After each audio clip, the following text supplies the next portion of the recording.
السلام عليكم ورحمة الله وبركاته. وعليكم السلام ورحمة الله. الحمد لله وكفى وسلام على عباده الذين اصطفى أما بعد فأعوذ بالله من الشيطان الرجيم. بسم الله الرحمن الرحيم. إنا نحن نزلنا الذكر وإنا له لحافظون. وقال تعالى: ولقد يسرنا القرآن للذكر فهل من مدكر. وقال تعالى: لو أنزلنا هذا القرآن على جبل لرأيته خاشعا متصدعا من خشية الله. وتلك الأمثال نضربها للناس لعلهم يتفكرون. وقال تعالى: قل تعالوا أتل ما حرم ربكم عليكم ألا تشركوا به شيئا وبالوالدين إحسانا ولا تقتلوا أولادكم من إملاق نحن نرزقكم وإياهم ولا تقربوا الفواحش ما ظهر منها وما بطن ولا تقتلوا النفس التي حرم الله إلا بالحق ذلكم وصاكم به لعلكم تعقلون. وقال النبي صلى الله عليه وسلم: خيركم من تعلم القرآن وعلمه. وقال النبي صلى الله عليه وسلم: إن الله يرفع بهذا الكتاب أقواما ويضع به آخرين. وقال النبي صلى الله عليه وسلم: أهل القرآن أهل الله وخاصته. سبحان ربك رب العزة عما يصفون وسلام على المرسلين والحمد لله رب العالمين. اللهم صل على سيدنا محمد وعلى آل سيدنا محمد وبارك وسلم. اللهم صل على سيدنا محمد وعلى آل سيدنا محمد وبارك وسلم. اللهم صل على سيدنا محمد وعلى آل سيدنا محمد وبارك وسلم. صدر محترم، علماء کرام، معزز سامعین، میرے بزرگوں اور دوستوں اور پس پردہ ماں اور بہنوں، ایک بار بلند آواز سے درود شریف پڑھ لیں. اللہم صلی علی سیدنا محمد وعلی آل سیدنا محمد وبارک وسلم. آپ کا یہ جلسہ دو عنوان سے ہے. ایک تو ہے دستار بندی کا اور دوسرا عنوان ہے اصلاح معاشرہ. میں کوشش کروں گا دونوں عنوان کے متعلق کچھ باتیں آپ کے گوش گزار کروں. دعا کریں اللہ تعالیٰ مجھے حق کہنے کی اور ہم سب کو حق قبول کرنے کی توفیق عطا فرمائے. دیکھیے، جہاں تک قرآن کا مسئلہ ہے، ابھی آپ کے سامنے اتنا خوبصورت منظر دستار بندی کا سامنے آیا. یقینی طور پر یہ منظر بڑا روح پرور ہے. جیسے دنیا میں اللہ تبارک و تعالی حافظ صاحب کو عزت دے رہا ہے، کل قیامت کے دن بھی اللہ تبارک و تعالی حافظ صاحب کو اس سے کئی گنا زیادہ عزت عطا فرمائے گا. دیکھیے، دنیا میں اگرچہ لوگوں کی نگاہ میں بعض لوگ ایسے بددین ہوتے ہیں کہ حفاظ اور علماء سے خدا واسطے کا بیر رکھتے ہیں، خدا واسطے کہ انہیں دشمنی ہوتی، لیکن پھر بھی آخر کار حفاظ اور علماء کے اشارے پر ہی انہیں چلنا پڑتا ہے۔ مسجد میں پہنچیں گے، اپنی نماز پڑھیں گے کہ امام صاحب کے اشارے پہ چلیں گے۔ کوئی ہو D M, commissioner, S S P, کتنے بڑے عہدے والا، ڈگری والا، امام صاحب جب تک اللہ اکبر نہ کہیں مجال نہیں ہے کہ ہاتھ اٹھا دے۔ اس سے پہلے نہ رکوع کر سکتا ہے، نہ نیت باندھ سکتا ہے، نہ سجدے میں جا سکتا ہے۔ تم سمجھتے رہو گھٹیا، لیکن پیچھے ان کے ہی چلنا پڑے گا۔ تم سمجھتے رہو گھٹیا، پیدائش سے لے کر وفات تک تم ان کے محتاج رہو گے۔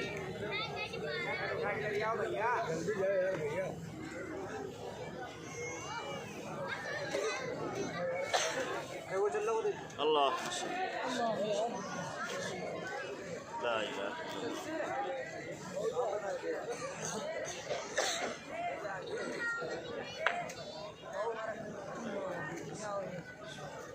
جنریٹر بڑا کر دو۔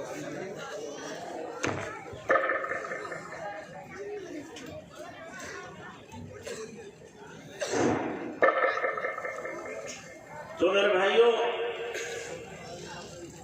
کتنا بھی کوئی گھٹیا سمجھے، لیکن ہر وقت ضرورت علماء اور حفاظ کی اسے پڑتی ہے۔ آپ دیکھیں، جب ہر جگہ سے آدمی مایوس ہو جاتا ہے تو پھر اب کیا کرے گا کہ امام صاحب دعا کرنا۔ ڈاکٹروں نے جواب دے دیا، اسپتال والوں نے کہا گھر لے جاؤ، اب ان میں کچھ باقی نہیں ہے، کھلاؤ پلاؤ جا کر کے۔ تو آخر کار کہاں آئے گا کہ مولوی صاحب دعا کر دو، اب تو اللہ ہی بچائے گا۔ ظالم پہلے بھی اللہ ہی بچاتا، اب بھی اللہ ہی بچائے گا۔ اب تیری نگاہ اللہ کی طرف جا رہی ہے، پہلے کیوں نہیں گئی؟ تو اس لیے علماء کی ضرورت ہمیشہ پڑے گی۔ بچہ پیدا ہو تو بھی ضرورت پڑتی ہے، جوان ہو نکاح پڑھانے کی پھر بھی علماء کی ضرورت پڑتی ہے، اور جب مر جائے تو بھی علماء کی ضرورت پڑتی ہے، قبر میں دبایا جائے تب بھی علماء کی ضرورت پڑتی ہے، اور اس کے بعد دبانے کے بعد بھی مولوی صاحب پاس آئے گا، مولوی صاحب قرآن خوانی کرا دیں، تب بھی علماء کی ضرورت پڑے گی، حافظ صاحب کی ضرورت پڑے گی۔ بیٹے کو آپ نے ڈاکٹر بنا دیا ہوگا، انجینئر بنا دیا ہوگا، پروفیسر بنا دیا ہوگا، لیکن وہ بیٹا باپ کے لیے قرآن نہیں پڑھے گا، ایصال ثواب نہیں کرے گا۔ وہ آئے گا مدرسے میں کہ اپنے بچوں سے قرآن پڑھوا دو۔ آپ نے اس کو دنیا دار بنایا، دین کی عظمت اس کے دل میں نہیں ڈالی، جس کی وجہ سے وہ کبھی بھی آپ کے لیے قرآن کی تلاوت نہیں کر سکتا۔ اور اگر آپ نے اپنے بچے کو حافظ بنایا، عالم بنایا، قاری بنایا، جب بھی وہ قرآن کھولے گا ابا کی یاد آئے گی، میرے ابا نے مجھے حافظ بنایا تھا۔ قبرستان جائے گا، ابا کو تلاوت جا کے سنائے گا، دعا کرے گا، جب بھی اس کے ہاتھ اٹھیں گے ابا کے لیے دعا کرے گا، اے اللہ میرے ابا کو معاف کر دے، میرے ابا کو جنت دے دے، میرے ابا کی حسنات کو قبول کر لے، میرے ابا نے میرے اوپر بڑا احسان کیا کہ دنیا کی گندگی سے نکال کر مجھے قرآن کا علم عطا کیا۔ میں یہ نہیں کہتا کہ آپ اپنے بچوں کو دنیاوی علوم سے آراستہ نہ کریں، دنیاوی علوم نہ پڑھائیں، آپ اپنے بچوں کو دنیاوی علوم پڑھاؤ۔ میرے دل کی تمنا ہے واللہ کہ ہمارے جوان ایس ایس پی بھی بنے، ڈی آئی جی بھی بنے، کمشنر بھی بنے، ڈی ایم بھی بنے۔ دل کی تمنا ہے، ہمارے دل کی تمنا ہے کہ ہمارے بچے ڈاکٹر بنے، انجینئر بنے، پروفیسر بنے، ماسٹر بنے، پی ایچ ڈی کریں۔ وہ سب کچھ بنے، لیکن پہلے ایمان والے بنے۔ ایسا نہ ہو کہ ڈاکٹر بن کر کے اپنے ایمان کا سودا کر لیں، ایسا نہ ہو انجینئر بن کر کے وہ اسلام کے مخالف بن جائیں، ایسا نہ ہو کہ وہ ڈی ایم بن گئے تو رشوت خور بن جائیں، ایسا نہ ہو کہ ایس ایس پی بن گئے، انہوں نے آئی ایس پی سی اس لیے کیا تاکہ اپنے اس جہنم کو بھرنے والے بنے اور اپنے خاندان کو اس رشوت سے پالنے والے بنے۔ وہ ایس ایس پی اس لیے بنتے ہیں، I S P C S اس لیے بنتے ہیں تاکہ قوم کی خدمت کریں، ملک کی خدمت کریں، انسانیت کی خدمت کریں، لوگوں میں نمایاں رول ادا کریں کہ دیکھو مسلمان اعلیٰ تعلیم حاصل کرنے کے بعد بھی بےمان نہیں ہوتا۔ اور آج کیا ہے، جو جتنا بڑا پڑھا لکھا ہے اتنا بڑا بےمان ہے۔ آپ بتاؤ کروڑوں کے گھپلے کون کرتا ہے؟ 80,000 کروڑ کون چراتا ہے؟ 50,000 کروڑ کون چراتا ہے؟ رکشہ چلانے والا۔ آج جو اعلیٰ تعلیم یافتہ ہیں، ڈگری ہولڈر ہیں، وہی چوریاں کر رہے ہیں، وہی رشوتیں کر رہے ہیں، وہی ملک پر ڈاکہ ڈال رہے ہیں، رکشہ چلانے والے نہیں۔ تو ہم کہیں گے کہ ہمارے مسلمان بچے اعلیٰ تعلیم ضرور حاصل کریں، لیکن ایمان کے ساتھ، اسلام کے ساتھ، قرآن کے ساتھ، نبی کی سنت کے ساتھ، اسلامی تشخص کے ساتھ، اسلامی آداب کے ساتھ جہاں جائیں، جس سماج میں جائیں، جس معاشرے میں جائیں اور جس جگہ بھی جائیں وہاں پر اپنی چھاپ چھوڑیں۔ اس لیے اپنے بچوں کو عالم بھی بناؤ، حافظ بھی بناؤ، ڈاکٹر بھی بناؤ، اور ساتھ میں اللہ آپ کو توفیق دے، آپ کے پاس وسعت ہے اور آپ کا بچہ چل رہا ہے، دنیاوی علوم بھی دو اسے، تاکہ وہ مسلمان بن کر کے دکھائے کہ مسلمان کے پاس اگر دنیا بھی ہے تو بھی وہ ایمان کے ساتھ ہے، بےمانی کے ساتھ نہیں ہے۔ تو اللہ تبارک و تعالیٰ نے قرآن کی نعمت سے ہمیں نوازا۔ اگر کوئی عالم دنیاوی علوم نہیں جانتا، کوئی عالم دنیاوی علوم سے ناواقف ہے، اس کا بھی احترام کرو، عزت کی نگاہ سے دیکھو کہ اس نے اپنی زندگی کو آپ کے نونہالوں کے لیے وقف کیا ہوا ہے۔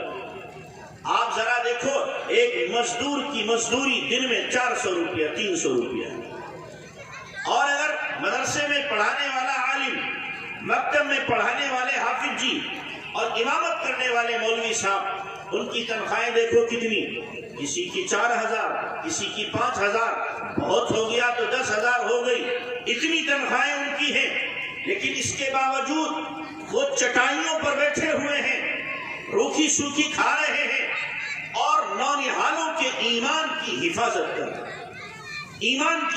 کر رہے ہیں۔ ایسا نہیں ہے، یاد رکھنا کہ ہمیں کمانا نہیں آتا، اللہ کی قسم ہم کمانا چاہیں آپ سے زیادہ کمائیں۔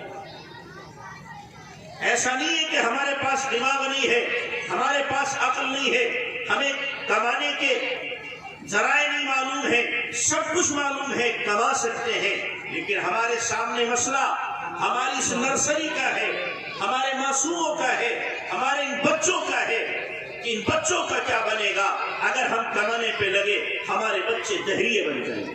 ہم کمانے پہ لگے تو یہ ہمارے بچے کیا ہے، صبح اسکولوں میں جا کر کے وندے ماترم کہنے والے، سوریہ دیوتا کے سامنے جھکنے والے بنیں گے۔ یہ ہمارے سامنے مسئلہ ہے۔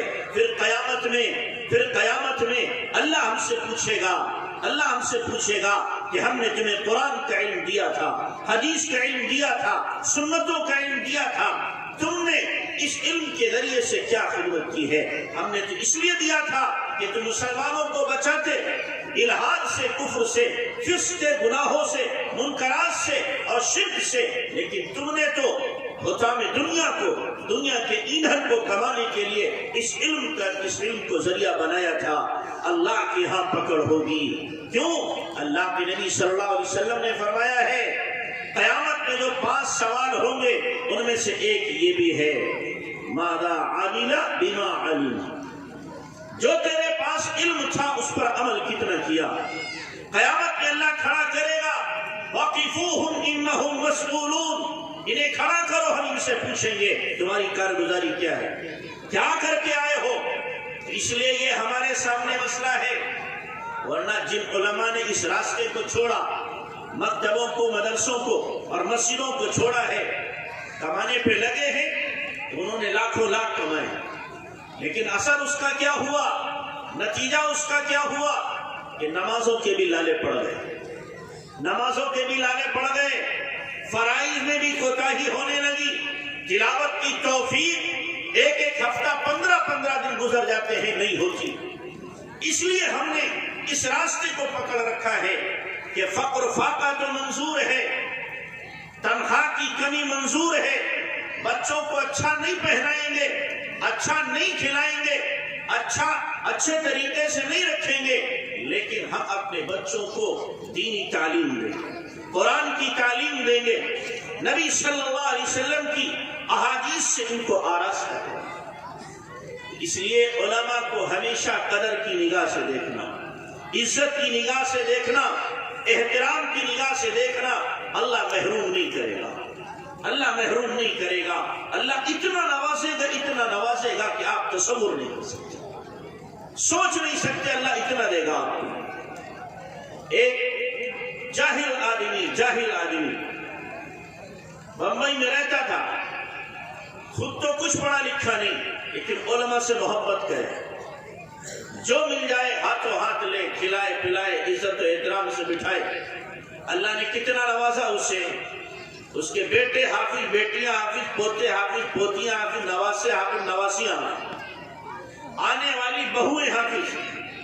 جب اس کا جنازہ اٹھا اس کے گھر میں 35 حافظ تھے، اور انہوں نے آپس میں طے کیا ہمارے ابا، ہمارے دادا، ہمارے نانا کو کندھا وہ دے گا جو حافظ ہوگا. خود تو جاہل ہے، قرآن پڑھا ہوا نہیں، کندھوں پہ کس کے جا رہا ہے؟ حفاظ کے. یہ کیوں ہوا کہ اس نے علماء سے، حفاظ سے محبت کی تھی. اللہ تبارک و تعالیٰ نے اس محبت کا صلہ اسے عطا فرمایا. تو قرآن عظیم دولت ہے جو اللہ تبارک و تعالیٰ نے ہمیں دی ہے. اس لیے اس کی قدر کرنے کی ضرورت ہے، قدر کرنے کی ضرورت ہے.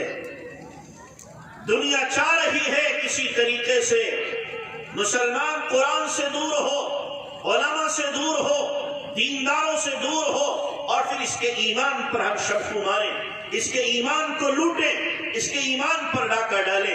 دنیا والوں کی کوشش ہے، لیکن میرے بھائیوں، میری آپ سے درخواست ہے، اگر ان مدارس سے الگ ہو گئے، مکتبوں سے الگ ہو گئے، علماء سے دور ہو گئے، حفاظ سے دور ہو گئے، یاد رکھنا پھر آپ کے ایمان کا کوئی محافظ نہیں ہوگا، کوئی محافظ نہیں ہوگا. مکتب میں جب بچہ جاتا ہے تو اس کے دل کے اوپر جو بات لکھی جاتی ہے وہ پتھر کی لکیر ہو جاتی ہے، اس کو کبھی مٹایا نہیں جا سکتا، ختم نہیں کیا جا سکتا.